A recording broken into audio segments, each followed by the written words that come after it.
Welcome to Death Becomes Her, the minicast where we spend 5 to 10 minutes discussing death, dying, and grief from a variety of angles. I'm your host, Layla Kelly.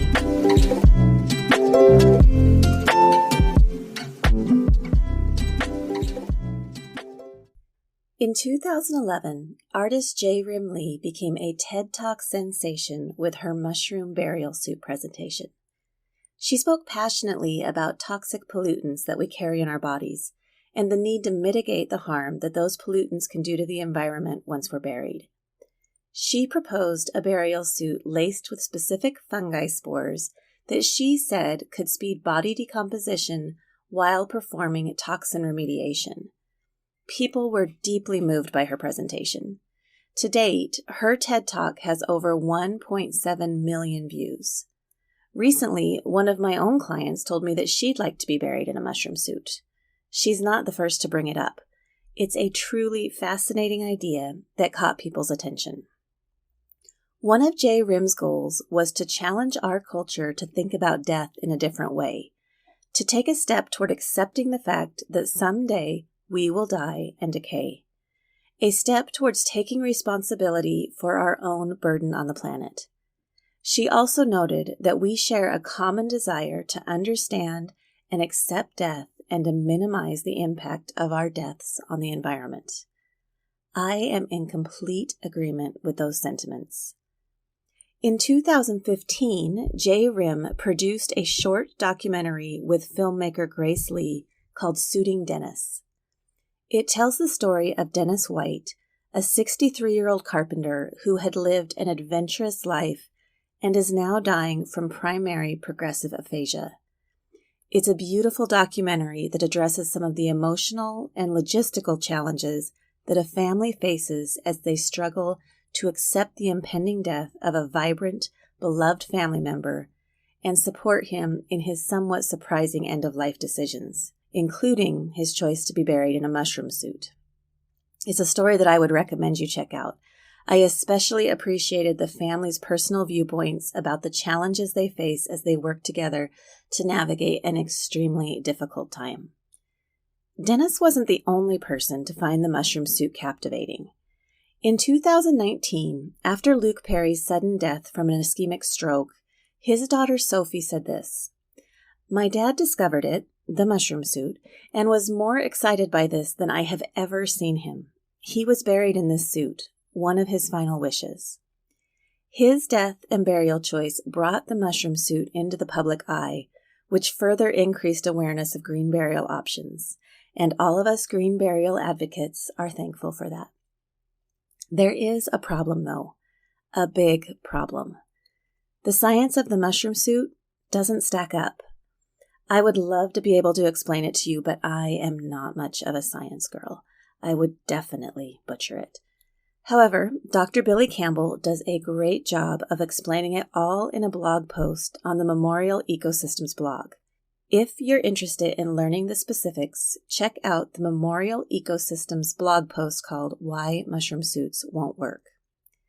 Beyond the science, there's another problem with the mushrooms.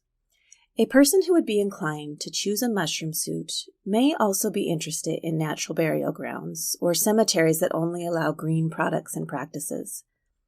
Many natural burial sites are very particular about preserving the natural ecosystem that already exists. They don't allow non-native species to be introduced into the environment. In Luke Perry's case, he was buried on his own land, so the choice was his. There wasn't a conflict. But if you desired to be buried in a conservation burial ground or other natural cemetery, the suit may not be allowed. You may be asking, if the suit doesn't work, why are you even talking about this? Here's the thing. There are some really valuable takeaways. First, as I mentioned earlier, J. Rim Lee exposed a lot of people to the idea of green burial for the first time. She got people thinking about and re-examining their end-of-life decisions. So even though her mushroom suit didn't pan out scientifically, it did inspire others.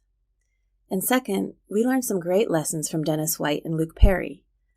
Dennis said, "I've had the fortunate luck of being able to plan And I think everyone should do that.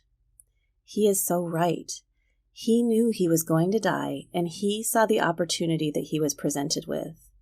He took control of his life. He knew he had limited time, so he used it to bring his family on a journey with him. He gave them the gift of knowledge. They knew exactly what he wanted because he had the courage to tell them. And Luke Perry. He found an option that he was passionate about, and he made his wishes known. Even though he was only 52 when he died, he had already made plans. While still a relatively young man, he faced the fact that he was mortal, that he would someday die. We are no different. No matter our age or social status, we are mortal. We will someday die. We should plan for it. Both of these men had the courage to have tough conversations with their families. This is my encouragement for you. Follow their example. Explore your options and find one that resonates with your own personal ideals. Share the things you've learned with others. Start having conversations. Here's a little homework assignment to help you introduce end-of-life topics. Try just throwing this question into a conversation. Did you know Luke Perry was buried in a mushroom suit? I promise it'll lead to some interesting discussions.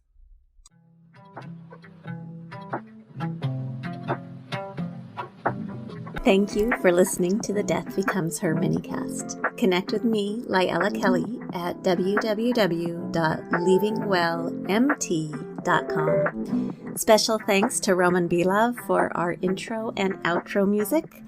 Thank you for tuning in, and remember, talking about death won't kill you. I promise.